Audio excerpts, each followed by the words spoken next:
Semua energi bisa diubah. Apakah luka bisa diubah menjadi cinta? Apakah kesedihan bisa diubah menjadi kebahagiaan? Bisa. Tapi selama ini kita tidak tahu caranya. Terlalu sibuk menjalankan sesuatu yang nyaris tidak disadari. Menjalankan ritual ini tanpa sedikit pun kesadaran. Sibuk tapi nggak sukses. Langit tidak pernah ternoda dengan awan. Sadar kalau saya adalah layar.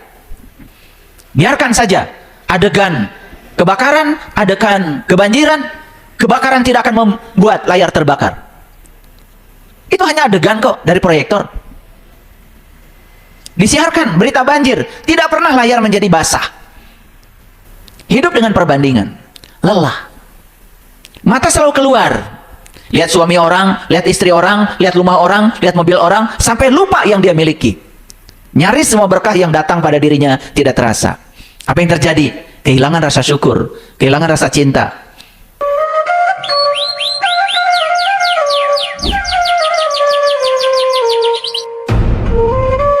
Bismillahirrahmanirrahim. Assalamualaikum warahmatullahi wabarakatuh. Salam sejahtera untuk kita semua. Om Swastiastu, Namo Buddhaya, salam kebajikan, Sampurasun. Rahayu Sagung Dumadi. Yakinkan seluruh makhluk hidup di semesta ini, baik yang kelihatan maupun yang tidak kelihatan, di setiap ruang dan waktu, di semua tingkatan, senantiasa hidup berbahagia. Dan kita semua hadir di semesta ini menjadi sumber cinta, sumber sukacita, sumber cahaya, sumber keberkahan, sumber rahmat bagi semua makhluk dimanapun mereka berada. Tidak boleh lagi ada makhluk yang terluka, yang tersakiti oleh kehadiran kita. Ya, belajar itu aja yang kecil-kecil dulu. Mulai hari ini tidak boleh lagi ada orang yang terluka oleh kehadiran saya. Seekor semut pun tidak boleh mati oleh tangan saya. Yang kecil-kecil dulu, ya. Nanti akan mulai masuk pada area yang besar. Sehingga semua makhluk di semesta ini merasa nyaman dengan kehadiran kita, tidak takut. Ya, saya sering bergurau, kalau kangkung saja susah ketemu kita. Lenca aja susah menghampiri kita. Rasanya jauh mereka itu. Itu ada yang salah dengan diri kita. Cuman kita tidak pernah menyadari yang seperti itu. Ada yang tanya sama saya, kenapa sih doanya Rahayu Sagung Dumadi? Oh, itu doa leluhur kita. Leluhur kita tuh kalau berdoa tidak hanya untuk kelompoknya. Selama ini kan kita diajarkan doa itu pokoknya untuk kelompok kita selamat. Kelompok yang lain nggak apa-apa. Katanya rahmatan lil alamin. Kalau rahmatan lil alamin itu harusnya doanya buat semua makhluk, baik yang kelihatan maupun yang tidak kelihatan, di semua tingkatan, di semua ruang dan waktu.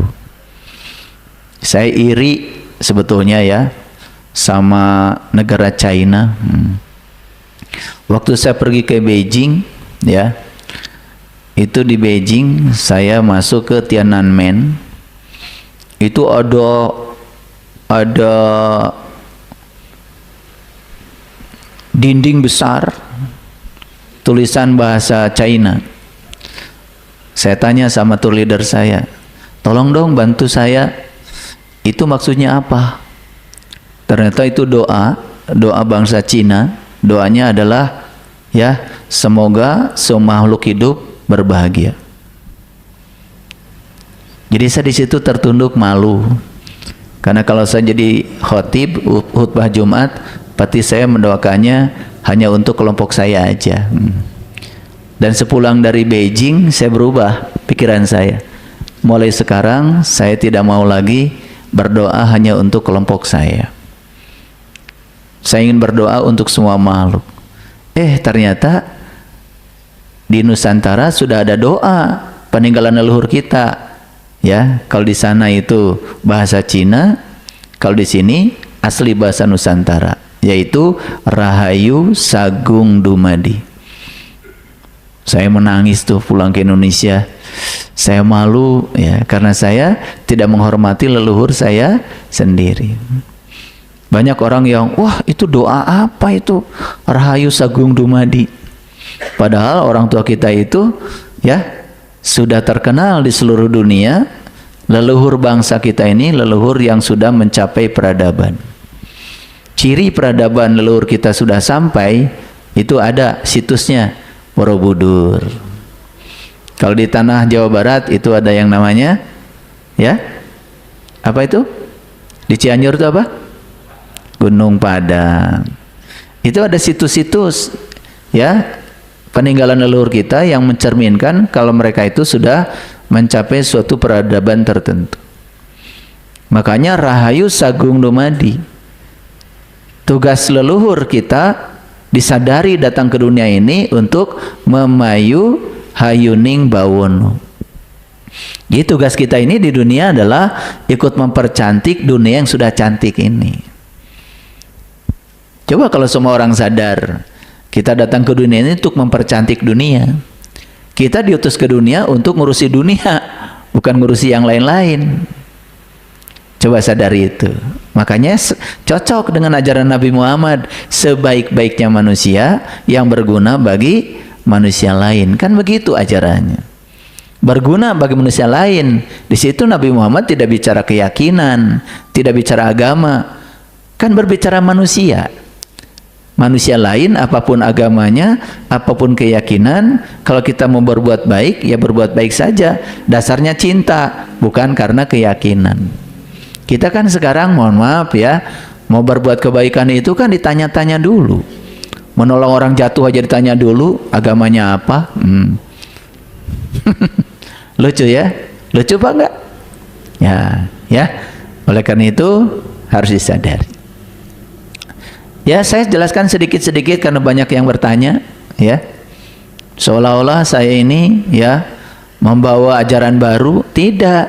Saya hanya ingin mengingatkan kita bahwa leluhur kita itu ya sudah punya ajaran luhur yang harus dijunjung tinggi. Ya, syarat sebuah bangsa itu menjadi bangsa besar, dia sangat bangga dengan leluhurnya sendiri. Bukan berarti ya kita secara membabi buta mengagung-agungkan leluhur tanpa dasar, ya, karena kita kan punya akal, ya, punya pilihan untuk itu. Baik para sahabatku, para kekasih Allah yang budiman, segala puji hanya milik Allah, sang kehadiran, sang keberadaan, energi universal tanpa batas. Dia yang tak bernama, yang tak terjelaskan, yang tidak bisa diterangkan, sumber awal segala kehidupan, energi semesta tanpa batas, yang meliputi seluruh makhluk, meliputi seluruh bentuk, seluruh wujud. Dia bermanifestasi dalam segala keragaman, sehingga kemanapun kita memalingkan wajah, kita selalu melihat wajahnya. Bahkan dia bersemayam di dalam diri kita, meliputi seluruh sel dalam tubuh kita. Dia tidak pernah tertidur dan terkantuk, senantiasa memenuhi segala kebutuhan kita.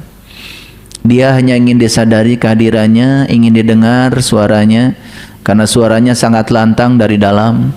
Dia senantiasa membimbing kita, mengingatkan kita, dan dia pula yang telah mengantarkan kita ke tempat yang penuh berkah ini. Mari kita puji dia bersama-sama membaca hamdalah. Alhamdulillahirabbil alamin. Mari kita awali kajian kita hari ini bersama-sama menyediakan ruang kosong untuk mendapatkan curahan rahmatnya, ilmu yang datang langsung dari dirinya, miladun ka ilman.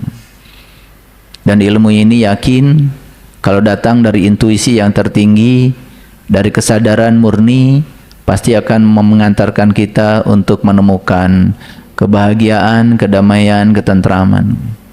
Mari kita sapa asmanya dengan kelembutan dan cinta seraya membaca basmalah. Bismillahirrahmanirrahim. Hari ini kajian kita ya, tetap tenang di tengah badai.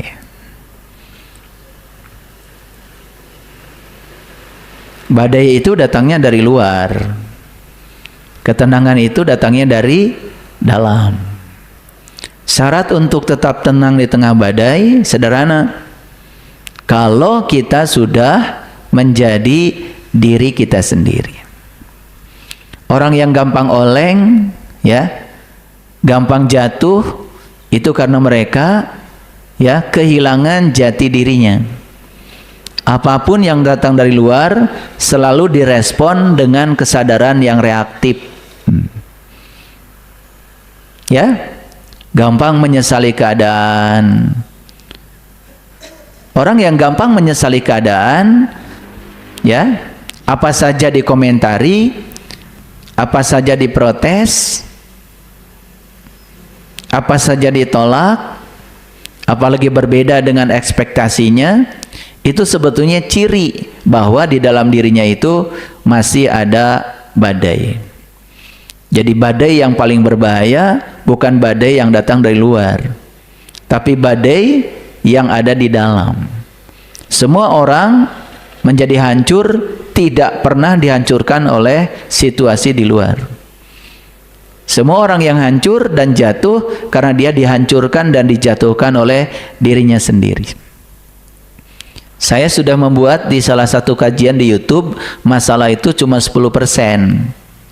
90% masalah adalah reaksi sikap kita terhadap masalah itu sendiri. Ya, anak pergi dari rumah bawa mobil baru. Anak baru belajar, ternyata ya ketika mobil baru itu dipakai, pulang ke rumah mobilnya bonyok. Lalu anak dimarahi habis-habisan sampai masuk ke alam bawah sadarnya, sehingga anak ini menjadi traumatis. Besok-besok anak tidak mau lagi pakai mobil. Mobil banyak di rumah, hanya ditatap, diusap, ya, dicuci setiap hari, tapi nggak pernah dipakai karena sayang, takut bonyok. Sebetulnya ada masalah nggak di situ? Tidak ada. Sebetulnya masalah besarnya adalah reaksi terhadap masalah yang berlebihan. Sehingga orang yang punya reaksi yang berlebihan biasanya menimbulkan traumatik yang dalam. Sayang ya, punya mobil banyak tetapi hanya diparkir aja. Dibayar pajaknya tiap tahun karena sayang. Ya sudah. Kalau mobil itu bonyok karena dipakai, namanya juga dipakai. Betul nggak? Bonyok itu hanya bisa diselesaikan bukan marah, bukan menyesali keadaan, tinggal dibawa ke bengkel, gitu aja. Jangan melontarkan kata-kata yang membuat traumatik bagi anak. Kasihan dong, anak nanti jadi takut mengendarai kendaraan karena takut ya ada kebencian yang ditanamkan oleh orang tua yang sangat berlebihan. Jadi asalnya sebetulnya masalahnya kecil, tetapi menjadi membesar karena dibesar-besarkan. Mana yang menghancurkan? Apakah peristiwa mobil tabrakan atau reaksi orang itu terhadap peristiwa? Itu kan yang dihancurkan bukan hanya anak, ya dia juga sebenarnya menghancurkan dirinya sendiri. Ketika seseorang itu mudah menyesali keadaan, penyakit kedua muncul. Gampang tersinggung dengan hal-hal yang sepele. Apa aja jadi masalah. Karena segalanya dimasalahkan. Katanya pengen hidup damai. Katanya pengen bahagia. Tapi segala penghalang kebahagiaan dihadirkan. Bahagia itu sudah ada di sini loh, di dalam. Tinggal penghalangnya disingkirkan. Bahagia akan muncul dengan sendirinya. Tidak perlu dicari. Bahkan Allah juga sudah bersama kita, sedang menunggu untuk ditemui. Singkirkan saja hijab penghalang kita dengan dia, maka dia akan bertajali kepada kita. Akan menunjukkan dirinya kepada kita. Dan dia akan mengatakan, aku di sini loh. Ketika Nabi Musa ingin mengenal Tuhan, diabadikan di Quran surat Toha. Ketika Musa bisa menyingkirkan segala dualitas, makanya kan Musa disuruh melepaskan kedua terompahnya. Terompah itu kiri kanan, benar salah, baik buruk, suka tidak suka, itu penghalang semua manusia. Padahal benar salah, baik buruk, senang tidak senang, semua adalah produk dari pikiran. Dan kita percaya apa yang dikatakan pikiran sebagai kebenaran. Lalu kita mengidentifikasi seolah-olah pikiran adalah diri kita. Kita jadi dikendalikan oleh pikiran. Karena dikendalikan oleh pikiran, kesadaran lepas. Kesadaran tidak berdaya lagi dalam diri kita. Padahal kesadaran itu sedang menunggu untuk dihadirkan. Tubuh ini harusnya menjadi rumah bagi kesadaran, bukan rumah bagi pikiran, bukan rumah bagi perasaan, bukan rumah bagi emosi, bukan rumah bagi ego. Coba saksikan orang-orang yang tubuhnya menjadi rumah bagi pikirannya, rumah bagi perasaannya, rumah bagi egonya, rumah bagi emosinya. Seperti apa hidupnya? Serem. Apa saja jadi masalah, apa saja jadi konflik. Karena sering menyesali keadaan, berikutnya apa? Mudah tersinggung dengan hal-hal yang sepele. Dan dia biarkan pikiran yang mengendalikan. Dia percaya apapun yang dikatakan oleh pikiran. Apa yang terjadi? Kunjungan ke saat ini nyaris tidak ada waktu. Pikiran akan membawa kita pada dua kunjungan yang sangat lama. Berkunjung ke masa lalu, lalu terikat dengan masa lalu. Akibatnya apa? Selalu memikirkan sesuatu yang jelas-jelas tidak bisa diubah. Itu masa lalu.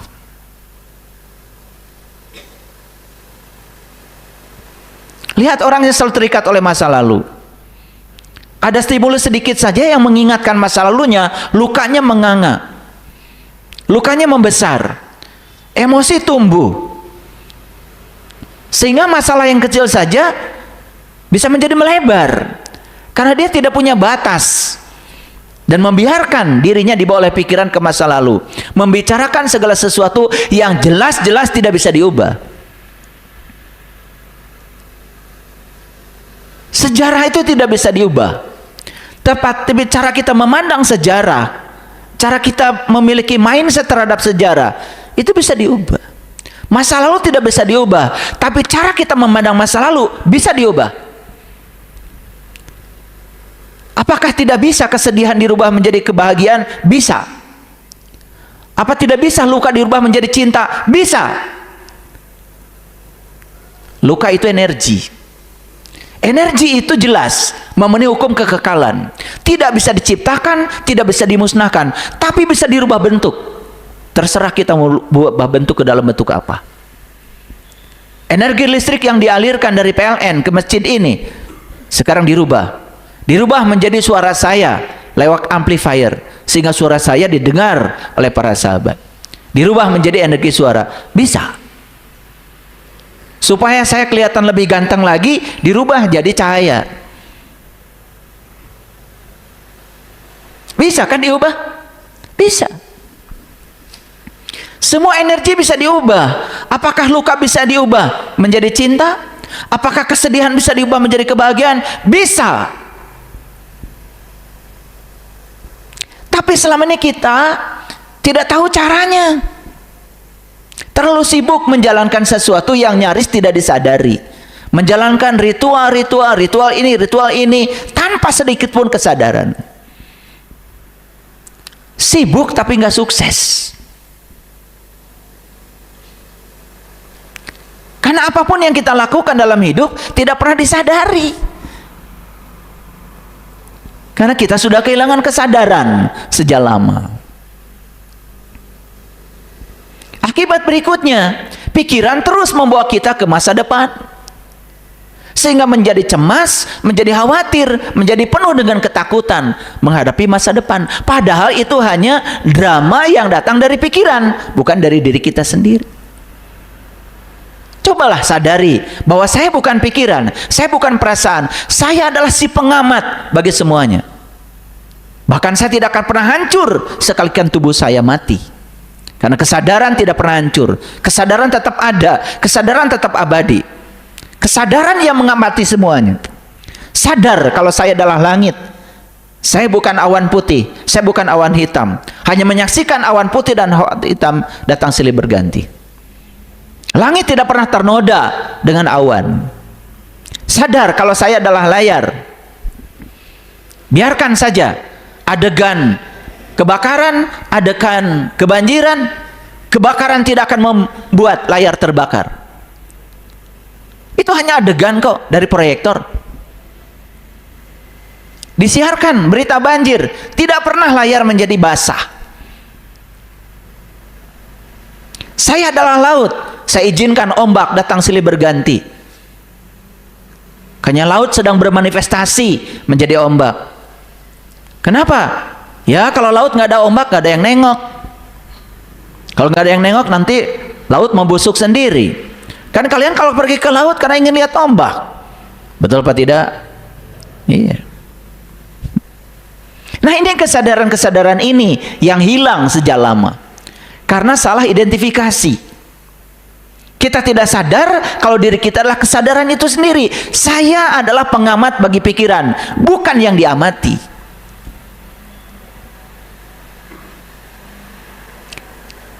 Akibat berikutnya apa? Akibat berikutnya di sini terjadi kegoncangan. Badai di dalam tidak bisa dikendalikan lagi. Muncul iri hati, muncul hasad, muncul dengki, tidak suka orang lain sukses, tidak bisa menyampaikan selamat pada orang lain yang mencapai kebahagiaan. Berikutnya apa? Hukum tarik menarik mulai berjalan. Keruwetan akan menarik keruwetan baru. Rasa kekurangan akan menarik kekurangan lebih banyak lagi. Akibatnya apa? Kita berkelindan di dalam penderitaan yang tidak berakhir, tidak ada ujung, hanya angan-angan saja. Ya, kali aja besok lusa saya bahagia. Maka orang yang selalu menunggu selamanya akan menunggu. Karena bahagia itu bukan besok. Putuskan aja sekarang. Di sini, saat ini, sekarang. Dengarkan, di YouTube saya membuat kajian, judulnya ya, Saklar Kebahagiaan. Saya ingin berbagi. Dan saklarnya harus ada di dalam, biar kita yang bisa menghidupkan saklar itu. Bapak Ibu, ya, ruangan ini ya ada lampu. Kalau saklarnya disembunyikan, mau menyalakan lampu aja susah. Nah, Bapak Ibu juga punya saklar kebahagiaan. Cuman sayang saklarnya dititipkan pada orang dan dibawa-bawa sebuah orang lain. Saklarnya tahu di pasangan hidup. Mau nyalakan kebahagiaan aja harus ada kondisi. Pasangan hidup harus seperti yang kita mau. Dan mencoba mengendalikannya sekuat tenaga. Padahal jelas-jelas kita tidak bisa mengendalikan orang lain. Yang bisa dikendalikan ya cuma 3. Pikiran kita, perasaan kita, sikap kita. Itu saja. Saklarnya taruh di orang lain. Kalau orang lain melakukan tindakan seperti yang kita mau, baru bahagia. Itu bahagia yang semu, bahagia yang palsu. Bahagia yang sejati itu sakinah, mawadah, warohmah. Kita sudah seperti orang mati, tidak bereaksi. Apapun situasi di luar, tidak mengganggu lagi ketenangan di dalam. Ini yang harus diperbaiki nih Bapak Ibu. Badai yang di dalam. Badai yang di dalam tanggung jawab kita. Badai yang di luar tidak bisa dikendalikan. Kalau sudah muncul iri hati, hasad, berikutnya apa? Mulai membanding-bandingkan. Hidup dengan perbandingan. Lelah. Mata selalu keluar. Lihat suami orang, lihat istri orang, lihat rumah orang, lihat mobil orang, sampai lupa yang dia miliki. Nyaris semua berkah yang datang pada dirinya tidak terasa. Apa yang terjadi? Kehilangan rasa syukur, kehilangan rasa cinta. Jatuh ke frekuensi yang rendah. Sudah, kalau frekuensi skala kesadarannya di bawah 200, ya sudah, kita akan berkelindan saja dalam penderitaan demi penderitaan, masalah demi masalah yang tidak ada ujungnya. Pelan-pelan ya ngajinya. Saya ngasih pembukaan dulu, masih judulnya dulu supaya mengerti. Supaya mengerti, badai yang paling berbahaya bukan yang dari luar, tetapi badai yang paling berbahaya itu di dalam. Yang di dalam yang menjatuhkan kita, bukan yang dari luar.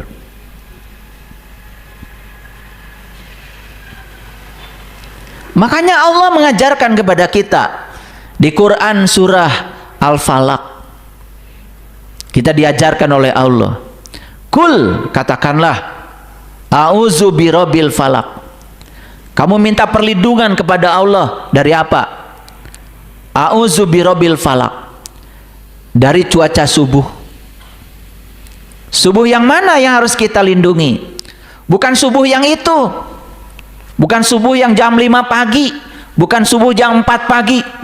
Gak perlu kalian lindungi. Tapi yang perlu kalian lindungi adalah subuh kesadaran. Saat kalian sadar, jangan sampai nggak sadar lagi. Ketika sedang ngaji dengan saya sadar, lewat sedikit aja udah pakai sendal nggak sadar. Subuh itu yang harus dipelihara. Sadar kalau kita nggak tahu apa-apa, belajar. Kalau belajar jangan hangat-hangat tai ayam, harus tuntas. Sadar kalau penghancur diri saya adalah diri saya.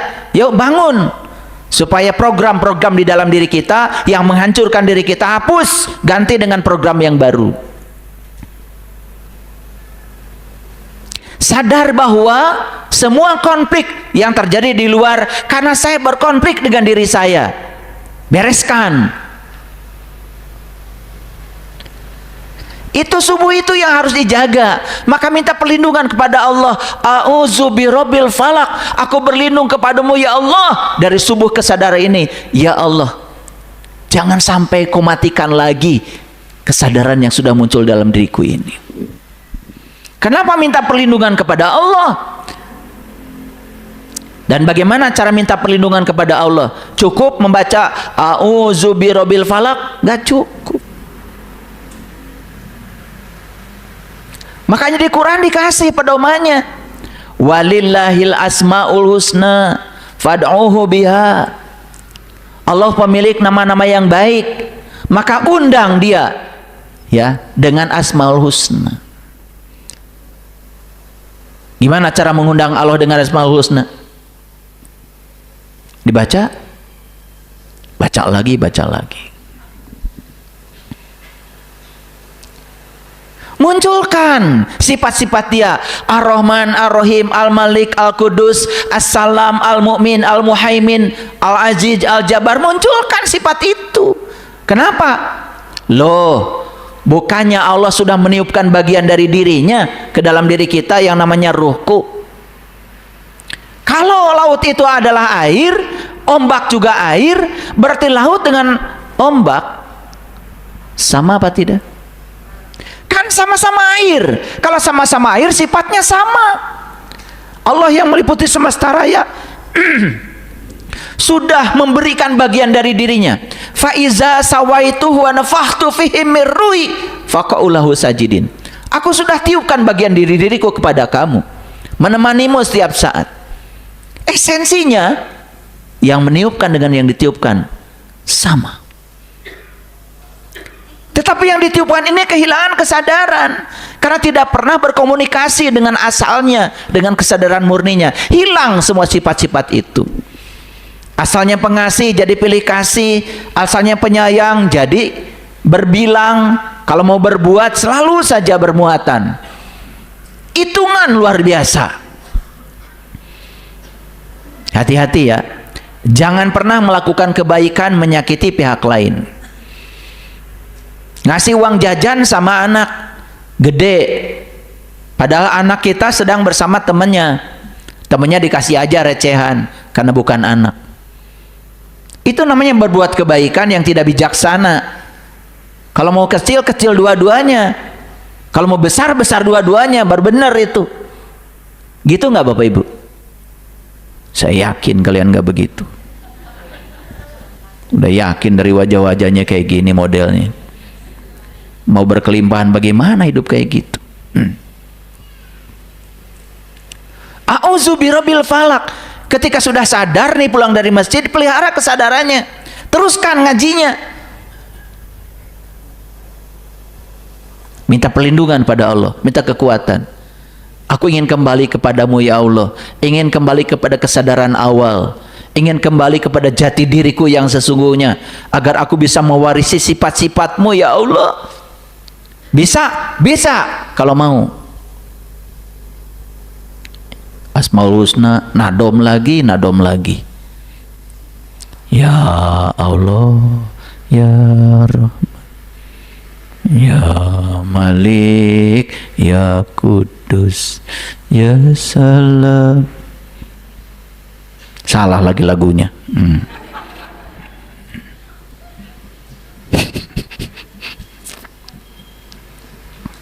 Gitu-gitu aja ngaji, berulang-ulang kayak robot. Gak pengen gitu menyelami Ar-Rahman, Ar-Rahim, Al-Malik, Al-Kudus, As-Salam. Coba saya mau nanya Bapak Ibu, kalau Bapak Ibu bohong, nyaman atau gelisah? Apa pesannya? Kan pesannya sederhana, bahwa diri sejatimu itu suci, tidak mau terkotori. Maka saat kamu berbohong, kamu nggak nyaman. Nah, ketidaknyamanan itu perintah dari semesta, pulang kamu, stop bohongnya. Itu aja. Ketika pikiran sempit, nyaman nggak? Nggak nyaman. Apa aja jadi masalah. Pesannya apa? Dirimu yang sesungguhnya itu tak terbatas. Makanya begitu kamu memasuki area yang sempit, kamu nggak nyaman. Sedang mengingatkan dirimu yang sebenarnya. Saat kamu melakukan tindakan yang tidak terpuji, gelisah, resah, karena dirimu yang sesungguhnya terpuji.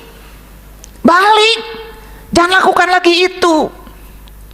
Rasa gelisah itu sedang mengingatkan kita bahwa kamu tempatnya bukan itu. Kamu yang sejati itu adalah bersih, suci, mulia. Makanya saat melakukan yang dibalik itu gak nyaman. Coba Bapak Ibu, ketika marah-marah, gak sabar, enak gak? Atau ada yang enak kan saking biasanya? Gak enak kan? Apa pesannya? Semesta sedang mengingatkan kepadamu, kamu tuh aslinya penyabar. Balik, pulang. Nah, pulang itu namanya tobat. Bahasa Arab dari kata tabayatubu taubatan. Tobat itu artinya pulang. Kita sudah salah mengartikan tobat. Tobat itu pulang. Pulang kemana? Pulang ke kamu, ke jati dirimu yang sesungguhnya. Begitu pulang, damai lagi. Karena aslinya kita ya begitu. Pulang itu bukan mati, bukan nanti. Pulang itu sekarang. Ketika kita keluar dari jalurnya, balik. Keluar jalurnya, balik. Ada nggak alarm di sini? Ada kan yang mengingatkan. Ketika kamu berantem, nyaman nggak? Benar. Tapi suka berantem. Katanya nggak nyaman tapi suka. Kalian tuh gimana sih? Udah kalau begitu, nggak nyaman kan? Apa yang sedang dipesankan semesta padamu? Kamu yang sebenarnya itu pemaaf. Sudah, maafkan saja. Walaupun kamu yang benar, maafkan saja. Mengalah itu bukan kelemahan, mengalah itu kekuatan. Banyak gak Bapak Ibu kejadian sehari-hari yang terjadi dalam kehidupan kita, tapi kita tidak tahu pesannya apa? Banyak gak? Kamarana wayat. Sibuk ya? Sibuk apa? Gak tahu. Saya juga bingung mikirin kalian tuh. Belajar matematika nggak ngerti, belajar fisika nggak nyampe. Belajar sains apalagi? Belajar agama nggak tuntas. Belajar Quran asal sudah bisa idgham biguna, stop. Rasanya udah masuk surga aja. Jadi nyangkut di situ. Gak ada gitu rasa ingin tahu. Apa sih mutiara yang tersembunyi dalam Quran surat Al-Falaq? Kenapa saya harus berlindung kepada subuh? Apa subuh itu? Pernah nanya nggak Bapak Ibu? Parah maraneh. Boro-boro nanya. Makanya kata Allah berlindung lagi yang kedua dari apa? Min syarri ma khalaq. Minta perlindungan kepada Allah dari apa? Dari kejahatan makhluknya. Apa sih jahat itu? Apa kejahatan itu? Pembunuhan? Pembunuhan? Bukan. Polisi nembak penjahat karena mau melarikan diri. Mati, terbunuh. Jahat? Bingung kalian. Kan beliau sedang menunaikan tugas, tidak dihukum karena tindakannya tepat. Tapi kalian nangkap pencuri, gebukin sama orang sekampung, mati, sama mati. Saya mau nanya, kejahatan bukan itu? Kejahatan karena kamu melakukan tindakan yang tidak tepat. Jadi kejahatan itu apa? Kejahatan itu sebetulnya tindakan yang tidak tepat.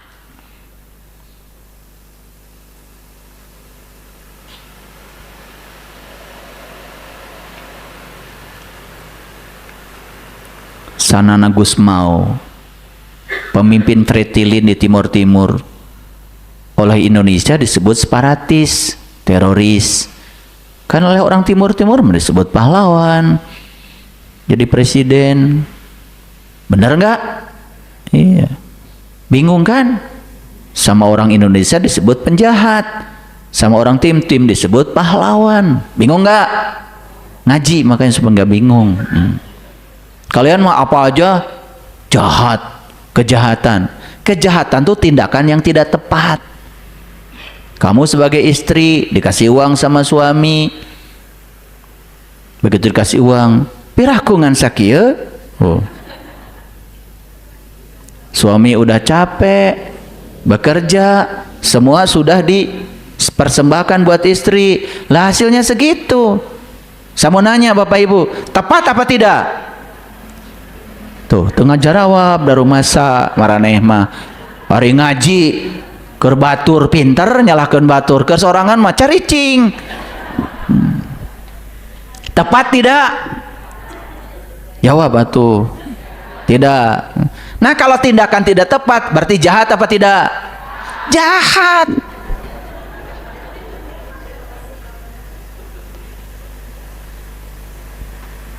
Ada yang datang sama saya ini dapat musibah ya. Apa musibahnya? Anak saya hamil duluan. Loh, musibah apanya? Ya saya malu ayah sama tetangga. Lah itu musibahnya. Jadi melebar kemana-mana, jadi malu sama tetangga, marah sama anak. Ini yang jahat siapa? Betul nggak? Kawinin, beres kan? Malu gimana? Sakedeng, kayak para rohong. Betul nggak? Apalagi udah lahir anaknya lucu, poho kabeh. Di pikiran teuing. Betul Pak Ibu? Sering baca surat Al-Falaq? Sering, maraneh mah da teu nyaho. Yang penting mah asal Al-Falaq we. Min syarri ma khalaq. Hayuh digede-gede keun kitu. Eusina mah teh nyaho. Ini masalah kita. Saya bukan menyepelekan bacaan. Ya kita baca biasa aja dari orang Arab. Yang penting esensinya, hudannya nyampe nggak ke kita? Kol-kolah Pak, hop min syarri ma khalaq. Kudu asup tak jero. Nabi ka batuk. Hari eusina naon? Teuing nyaho. Hari jahatnya naon? Duka teuing. Ya Allah, eta ngaji teh baheula. Hayo we nepi ka dinya. Ngerti Bapak Ibu? Iya. Selebihnya surat Al-Falaq nanti denger aja. Sudah saya share itu. Ya, di YouTube saya yang buat member. Buat member. Belajar supaya hidup itu menghargai.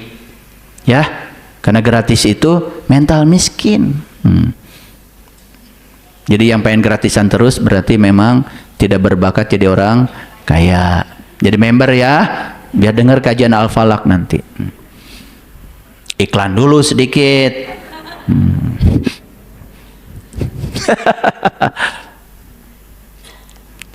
Bisa dilanjutkan? Jadi udah mulai masuk nih, bisa dimengerti nih. Jadi badai itu di mana? Di luar, di dalam? Di dalam. Sekarang saya mau nanya, ada badai nggak di dalam? Gimana meriksanya? Tadi sudah dikasih caranya, ya. Gampang menyesali keadaan, badai. Gampang tersinggung dengan hal-hal yang sepele, badai. Gampang nyolot,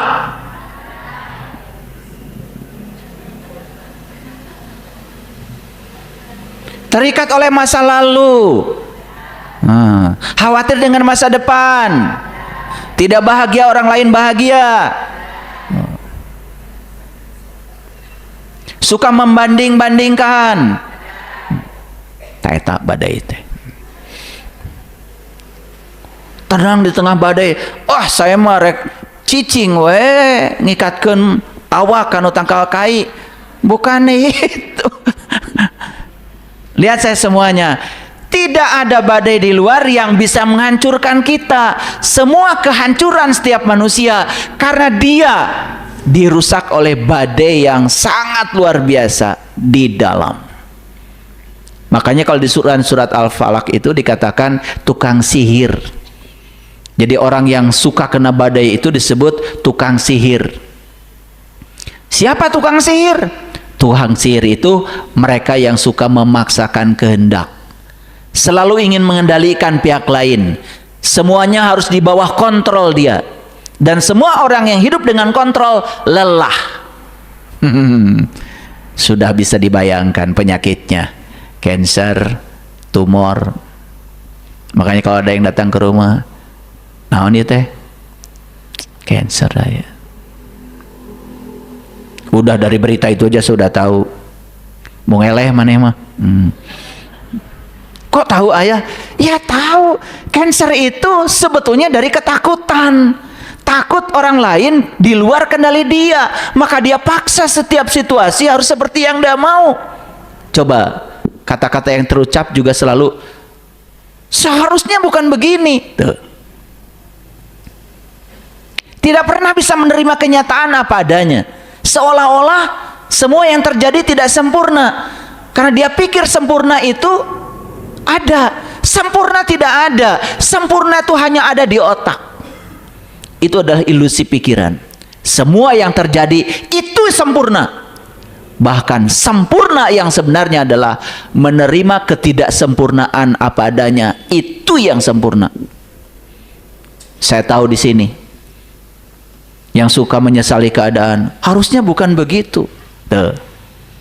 Masih terikat oleh ekspektasi. Maka di Quran surat Al-Falaq, tukang sihir itu selalu meniup ikatan. Meniup ikatan artinya mengikatkan diri pada apa saja yang dia mau. Makanya sulit menerima kenyataan hidup. Badai bukan? Sebenarnya sudah ada semua di dalam diri kalian, cuma diingatkan saja. Karena dikiranya badai itu di Filipina.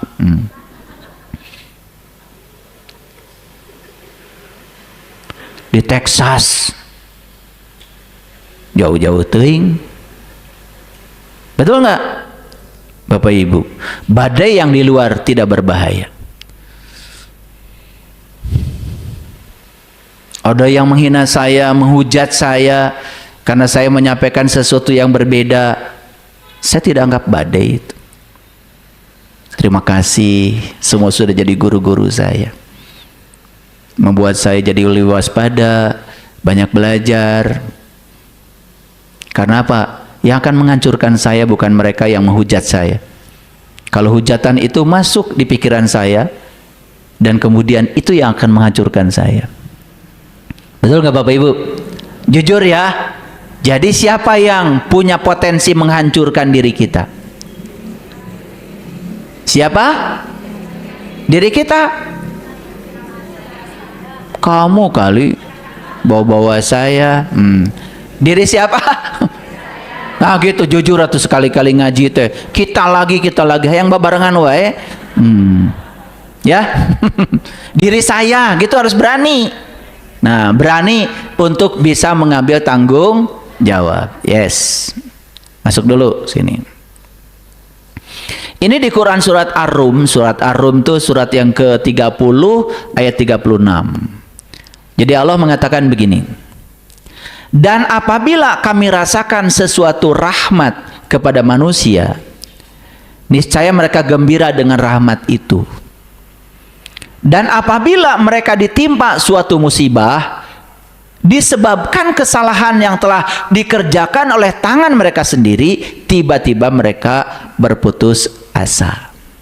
Ini ayat keren. Kalau rahmat itu tidak ada dari tanganmu, tapi rahmat itu dari Allah. Maka Allah disebut kekuatan positif. Makanya Allah itu kalau orang-orang barat disebut cinta. Cinta itu bukan rasa perasaan, sebetulnya jauh melampaui itu. Makanya Ronda dalam bukunya The Power, dia menyebut Tuhan itu adalah cinta, yaitu kekuatan positif. Makanya itu cocok ya, kata-kata Ronda itu dengan ayat yang berbunyi segala kebaikan dari Allah, tapi segala keburukan itu hasil dari tanganmu sendiri. Jadi artinya kalau kita bersama Allah, hidup berkesadaran, selalu gabung dengan kesadaran murni, yaitu kesadaran ilahi, insya Allah ya tidak ada apa-apa dalam hidup. Menjadi banyak apa-apa karena kita ya kesadarannya berbeda dengan kesadaran ilahi. Merasa diri kita seolah-olah entitas yang terpisah dari penciptanya, padahal dia sudah ngasih kabar sama kita, aku bersama kamu loh, bersama kamu, artinya tidak pernah meninggalkanmu. Harusnya kan selalu resonansi kesadaran kita dengan kesadaran murni itu.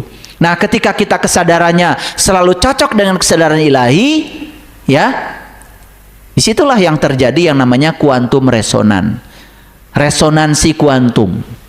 Energinya beresonansi. Gitu. Itu yang disebut dengan tahaluk bi ahlakillah. Dalam bahasa tauhid sering disebut wihdatul wujud.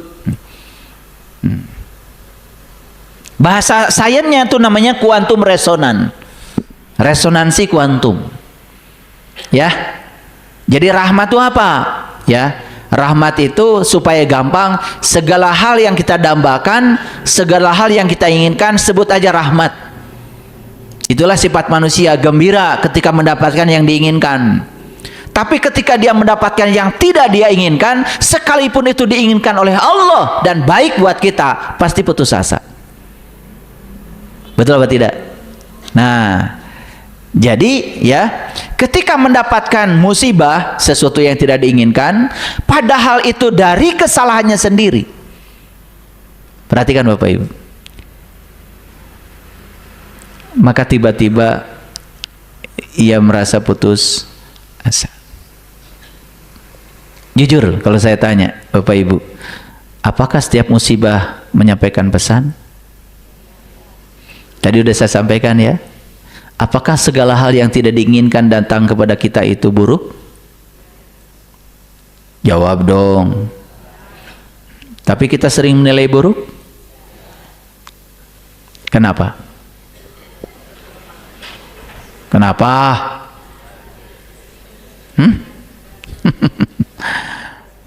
Tahu ya alasannya udah? Karena kamu nggak sabar.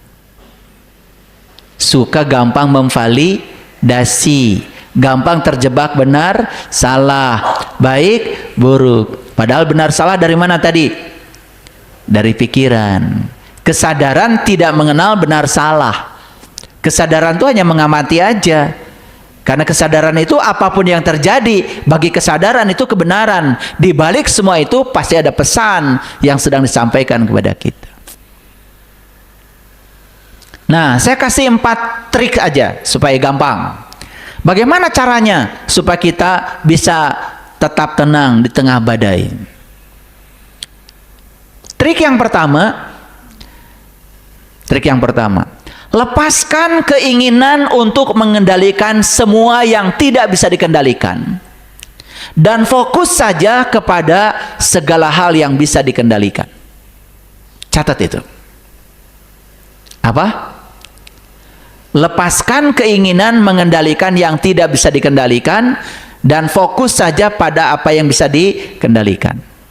Apa yang tidak bisa dikendalikan? Lihat saya semuanya ke sini. Pasangan kita tidak bisa dikendalikan. Bahkan tubuh kita pun, nih tubuh nggak bisa dikendalikan. Bapak Ibu dulu, cantik ganteng semuanya. Dulu.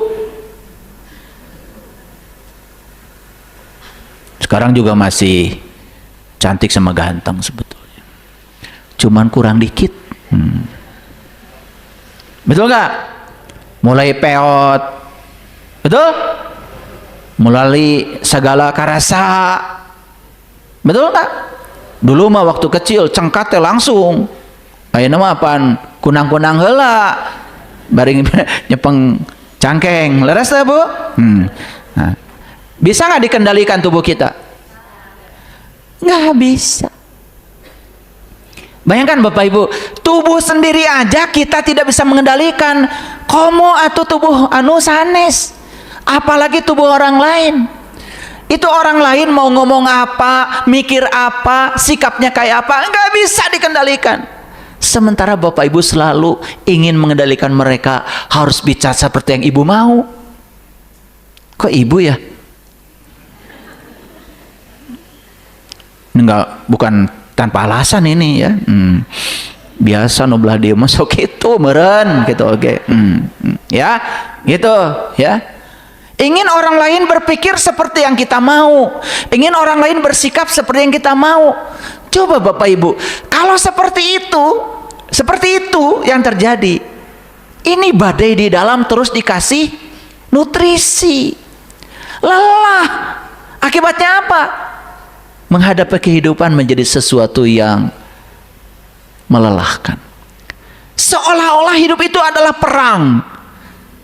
Padahal perangnya bukan dengan pihak lain. Kita sedang perang dengan kebodohan kita sendiri. Badainya di sini, di dalam. Coba sekarang, Bapak Ibu, perhatikan saya. Fokus saja pada pikiran kita, perasaan kita, sikap kita. Selesai. Nih, saya kasih contoh. Ya. Orang lain membicarakan kita, nggak akan menghancurkan. Kalau pikiran kita terhadap orang lain positif. Ini pikiran kita nih yang dikendalikan. Biarkan saja. Kan saya tidak bisa mengendalikan dia ngomong apa. Tapi saya bisa mengendalikan telinga saya. Betul nggak? Kan daripada nutup mulut orang bau jigong, kan lebih bagus nutup telinga sendiri. Udah gitu mulutnya dibawa-bawa lagi sama dia. Masa kita mau nutup mulut dia? Belum gosok gigi lagi. Mulutnya juga dibawa sama dia. Ngapain kita ngejar-ngejar mulut orang? Tapi telinga ini kan ada di sini, bisa dikendalikan. Betul nggak? Badai didangu atau didangu kan kemauran. Ini saya ingin menunjukkan bahwa badai itu nggak ada yang di luar, nggak ada Bapak Ibu. Badai itu di dalam.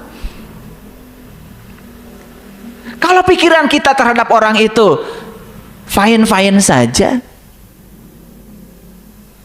apalagi kita punya pertahanan, saya tidak akan pernah jatuh oleh orang kecuali saya tidak mengizinkannya. Fine aja. Saya tidak pernah jatuh oleh pasangan, apapun yang dia lakukan, urusan dia dengan dirinya. Fine-fine saja. Coba gitu. Udah bisa begitu belum? Belum, saya juga udah tahu. Cuman pura-pura aja nanya, pura-pura. Biar kelihatan dialog. Wajah-wajahnya udah kelihatan sini. Serem-serem kayak gini udah pasti. Ya, perhatikan, perasaan kita, tanggung jawab siapa? Tanggung jawab kita. Mau sakit hati, nggak sakit hati, mau sedih, mau tidak sedih, itu urusan kita. Tapi apa yang terjadi Bapak Ibu? Perasaan kita dilarutkan kepada situasi di luar diri kita, seolah-olah kita adalah korban, padahal kita pelakunya. Perasaan gak enak itu bukan dari luar Bapak Ibu, dari diri sendiri. Rek sedih, rek henteu kumaha urang. Betul nggak? Betul apa tidak? Sikap kita mau seperti apa pada orang tergantung kita. Orang lain buruk terus sama kita, kita mengambil sikap yang positif, saya akan tetap baik sama dia. Apa yang terjadi? Malah suatu saat dia akan berubah dengan sikap kita. Keren nggak Bapak Ibu kalau begitu? Bakal hancur nggak kita? Saya jamin, dijamin oleh saya. Saya sudah praktekkan dalam hidup saya. Orang lain mau kayak apa sikapnya sama kita, biarkan aja. Saya bilang ke tim IT, semua yang menghujat saya, kasih cinta aja, love.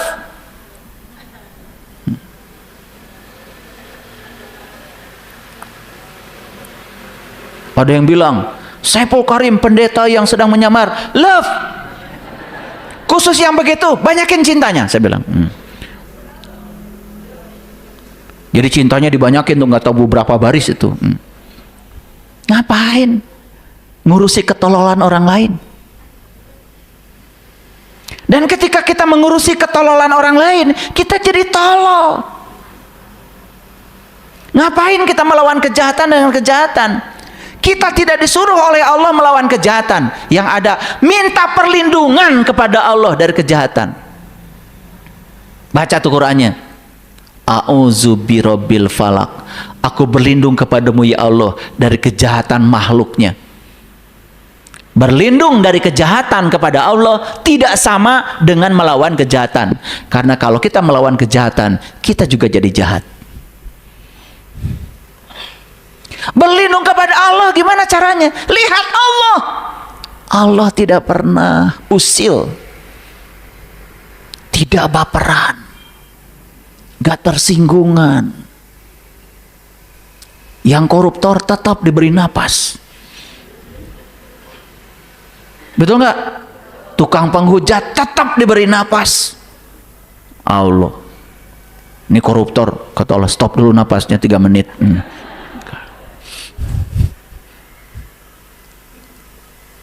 Allah itu luar biasa, tidak ternoda, maha pengasih, maha penyayang, maha suci, tak ternoda. Seburuk apapun kamu perilakunya, aku tetap maha suci dan berada dalam dirimu.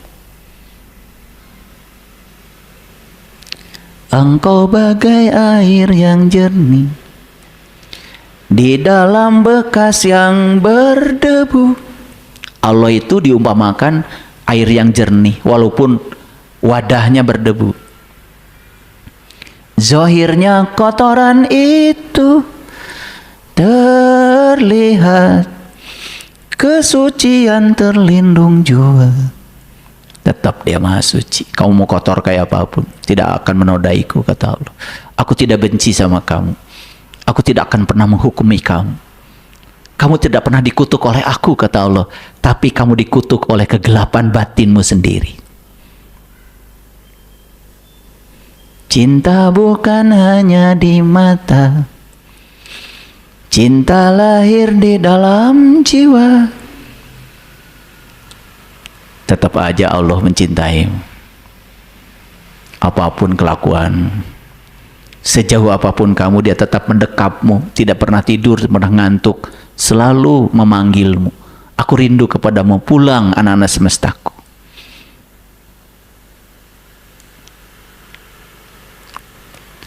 Biarlah salah di mata mereka, biar perbedaan terlihat antara kita. Lihat tuh, orang sadar dengan orang yang tidak sadar, beda. Ku harapkan kau kan terima, walau dipandang hina. Gak apa-apa dipandang hina oleh orang-orang tolol, orang-orang bodoh. Tidak ternoda. Kebenaran tetap aja kebenaran. Mutiara jatuh ke lumpur tetap aja mutiara. Beda kalau lumpur ke jatuh mutiara, tetap aja lumpur. Betul atau tidak? Ngapain ternoda? Gak ada badai di luar. Suatu hari nanti pastikan bercahaya, pintu akan terbuka, kita langkah bersama. Di situ kita lihat bersinarlah hakikat, debu jadi permata, hina jadi mulia. Orang yang kesadarannya udah tinggi, menyatu dengan Tuhan, kamu asalnya debu jadi permata, asalnya hina jadi mulia.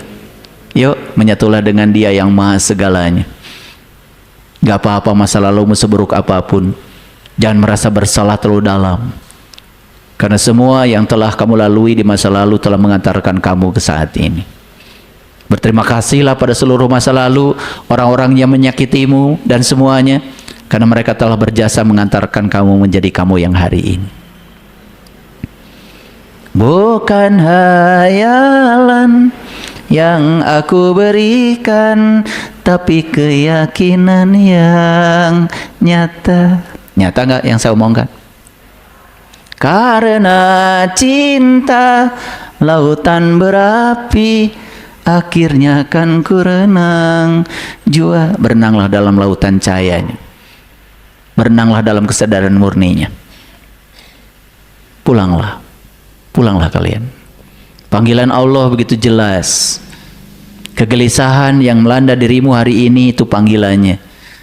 Itu bukan tempatmu. Tempatmu di sini. Ya ayatuhan nafsul mutmainnah, irji'i ila rabbiki radiyatan mardiyah, fadkhuli fi ibadi wadkhuli jannati. Pulang, pulang, pulang, pulang. Jadi trik yang pertama apa? Udah lupa lagi, masih di sini. Apa tadi? Ya, lepaskan keinginan mengendalikan yang tidak bisa dikendalikan. Anak, pasangan, sekalipun mereka dekat dengan kita, tidak bisa dikendalikan. Tapi sikap kita, perasaan kita, pikiran kita terhadap apapun yang mereka lakukan, bisa dikendalikan? Ini kunci yang pertama. Kamu tidak akan terkena badai, gak akan hancur. Bapak Ibu, saya sering bilang sama sahabat-sahabat di komunitas Bumi Spiritual Indonesia, ada yang bilang sama saya, ya ayah itu yang menghina ayah gimana? Terus kamu mau gimana? Saya ambil aja ayah, enak aja. Buat apa? Dia tidak menghina saya, Pak. Dia menghina dirinya sendiri. Ngapain kamu sibuk? Saya aja yang dihinanya nggak sibuk. Nyari hati itulah ayah. Biar aku ayah dikit-gitu. Tuh, nyari hati kan mana? Saya aja yang dihinanya nggak nyari hati. Betul nggak? Bahaya nggak kalau Nabi Muhammad waktu itu nyari hati anjing mararane? Betul nggak? Nabi Muhammad juga pernah ya oleh sahabat Umar, kalau ada yang ganggu kamu Muhammad, pedangku. Senyum aja Muhammad. Jangan begitu Umar. Aku tidak akan pernah bisa dihancurkan oleh sesuatu yang di luar diriku. Hasbi Allah. Aku bersama Allah. Orang yang sadar gitu, bukan bangga. Betul nggak? Iya. Ada juga yang bilang sama saya, ayah guru ini sudah saatnya pakai tim pengaman. Maksudnya? Apa maksudnya? Hamur ongkos. Betul nggak? Iya. Saya bilang, saya kemana-mana sama istri saya nyetir sendiri. Kenapa? Kalau ada orang lain kan saya tidak bisa mesra-mesraan sama istri saya. Betul nggak? Kan asik kalau berdua. Betul nggak? Capek ya tinggal eureun. Di pikiran teuing. Wah, harus ada bodyguard. Ya Allah, kalau masih yang kayak gitu-gitu, terus di mana kesadaran saya? Saya orang biasa seperti kalian. Kalau saya duduk di sini bukan karena saya lebih tinggi, mereka tingali. Kalau saya duduk di bawah kan yang kasihan yang belakang, legegan, nyeri beheng balik ke dia. Betul nggak? Sesederhana itu sebenarnya Bapak Ibu hidup itu ya. Sederhana. Apa kunci yang pertama? Lepaskan kebiasaan mengendalikan sesuatu yang tidak bisa dikendalikan. Fokus pada yang bisa dikendalikan. Apa? Pikiran, perasaan, dan sikap. Yes? Siap praktek? Karena pulang dari sini langsung nanti. Langsung nanti. Boh di jalan, boh di rumah. Pasti. Kalau udah ngaji dengan saya, biasanya suka langsung. Awas, ingat itu. Ketika orang ya bicara macam-macam, ingat, saya tidak bisa mengendalikan mulut kamu. Saya tidak bisa mengendalikan pikiran kamu. Saya tidak bisa mengendalikan sikap kamu. Makanya saya kendalikan pikiran saya terhadap kamu. Gitu. Hancur enggak? Nah, kuat enggak di dalam? Nah, ini badai mulai melempem nih. Ya. Makanya sehebat apapun badai di luar, udah nggak ngaruh.